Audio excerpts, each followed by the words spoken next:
For this particular python, life has been a long succession of successful hunts.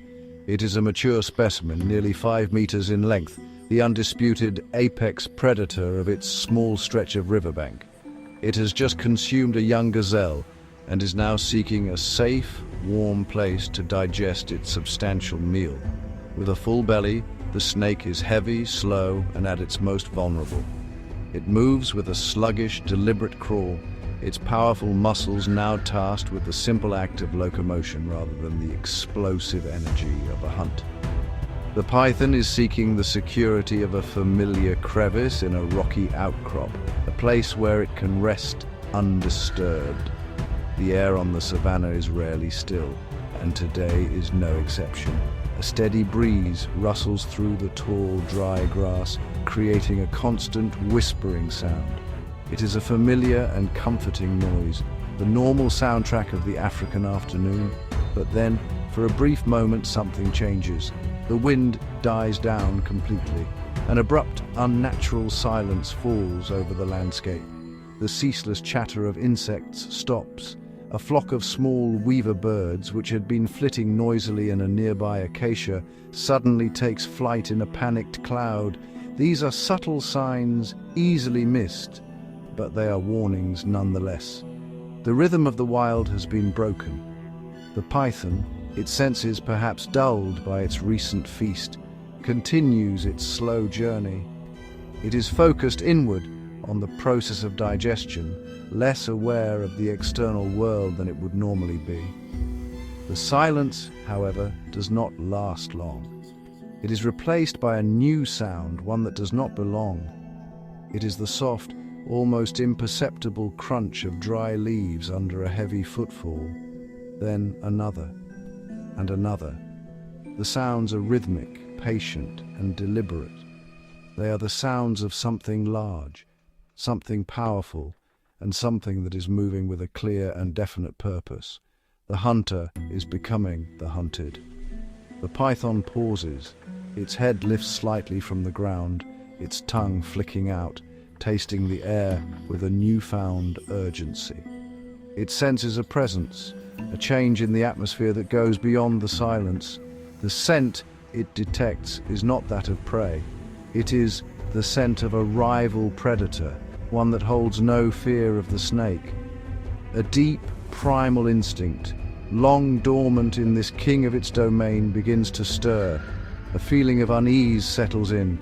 The sun-warmed rocks that promised safety now seem exposed and dangerous. The vast, open space of the savanna, usually a kingdom to command, suddenly feels like a trap. The source of the sound remains hidden, concealed by the tall grass and the dense thicket of bushes that grow along the edge of the riverine forest. The approach is slow and methodical, a strategy of stealth and patience that mirrors the python's own hunting technique. A shadow detaches itself from the deeper shade of the trees. It is low to the ground, a muscular silhouette moving with a fluid, silent grace. It is a leopard, a large male, his coat a perfect mosaic of golden rosettes that makes him almost invisible in the dappled light. His eyes, a piercing shade of green, are fixed intently on the slow-moving snake. This leopard knows pythons. He has encountered them before, and he understands both the danger and the opportunity they represent. He is aware that a large snake, especially one that has recently eaten, is a prize worth the risk. A meal of this size could sustain him for more than a week, a significant reward in this world of constant competition. He moves with the practiced confidence of an experienced hunter, placing each paw with deliberate care to avoid snapping a twig or rustling a leaf. His belly is low to the ground, his body a coiled spring of tension, every muscle ready to explode into action at the perfect moment. The python now senses the danger with absolute clarity. The scent is strong, unmistakable. Adrenaline, a rare sensation for this placid giant, begins to flood its system. Its primary instinct is to find cover, to reach the safety of the rocky crevice that is now just meters away. It tries to increase its speed, but its body, weighed down by its recent meal, responds sluggishly. The graceful, flowing movement is gone, replaced by a cumbersome and desperate crawl. The hunter's advantage of surprise and speed has been turned against it. It is now the one caught in the open, exposed and vulnerable. The leopard continues its slow, stalking advance, closing the distance with terrifying patience. It uses every blade of grass, every bush, every shadow as cover. The world seems to have shrunk to the small space between these two powerful predators. The sounds of the savanna have returned, but they are now a distant, muffled backdrop to this silent, intense drama. The wind picks up again, but it no longer carries the scent of just earth and grass. It now carries the distinct, musky scent of a feline predator, a scent that signals imminent mortal danger to the python. The shadow is no longer gathering. It is here. The leopard makes its move. It does not hesitate. In a single explosive bound, it clears the remaining distance between them. The attack is a whirlwind of focused fury, a blur of golden fur and lethal intent. The leopard is not aiming for the python's massive body. It knows that to become entangled in those powerful coils would be a fatal mistake. Its target is precise and singular, the head. Using its incredible agility, the leopard lands just behind the snake's head, its paws armed with razor-sharp, protractile claws that dig deep, anchoring it in place and preventing the snake from turning to bite. The python reacts with the full force of its primal power. Its body, so sluggish just moments before, writhes and thrashes with incredible violence. It attempts to coil around its attacker, to bring its one great weapon, constriction, into play. The ground is torn up as the two animals become a single struggling mass of muscle and fury. Dust and dry leaves are thrown into the air as the snake's tail whips back and forth, powerful enough to break bone. But the leopard holds on, its position strategic, its grip relentless. It is a chaotic, desperate dance where survival is measured in inches and seconds. The decisive moment comes with the leopard's bite. Its powerful jaws, designed for crushing bone and severing spinal cords, lock onto the back of the python's neck. There is a terrible finality in the action. The leopard uses its entire body weight, pressing down, driving its canines deep. The snake's violent thrashing begins to weaken.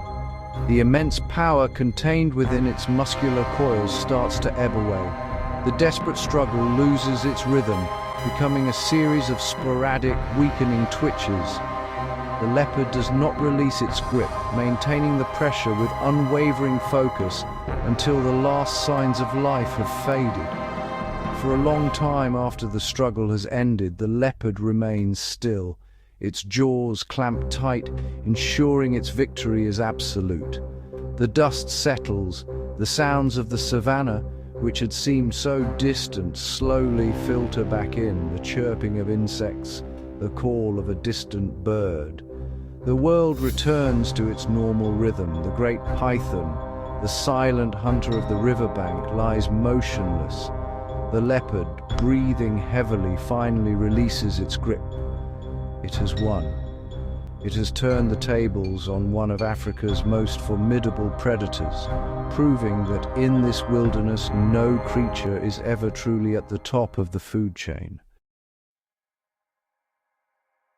As the sun begins its descent, casting long, golden rays across the landscape, the leopard begins to drag its prize.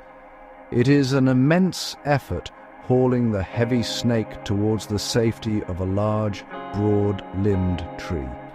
This is where it will secure its meal, hoisting it high into the branches, away from the attentions of opportunistic hyenas and other scavengers. The act is a testament to the leopard's incredible strength and foresight. In the wilderness, winning the battle is only half the challenge. Keeping the spoils is the other. The great snake, which once ruled this patch of earth, is now reduced to sustenance. This dramatic event, violent and final, is not an act of malice or cruelty. It is simply a part of the natural order, a single vital transaction in the complex economy of the wild. Here, life is sustained by life. The energy that the python gathered from the gazelle will now pass to the leopard, fueling its own existence, allowing it to hunt, to mate, and to survive. This transfer of energy is the fundamental principle that governs this entire ecosystem. It is a cycle of consumption and renewal that has played out across these plains for countless generations, ensuring the continued vitality of the whole. The death of the python, while the end of its individual story, is not an end in itself. It is a link in an infinite chain. The space it occupied, the role it played as a predator, will soon be filled. Another snake may claim its territory, or the populations of its prey may flourish for a time, which in turn will attract other predators.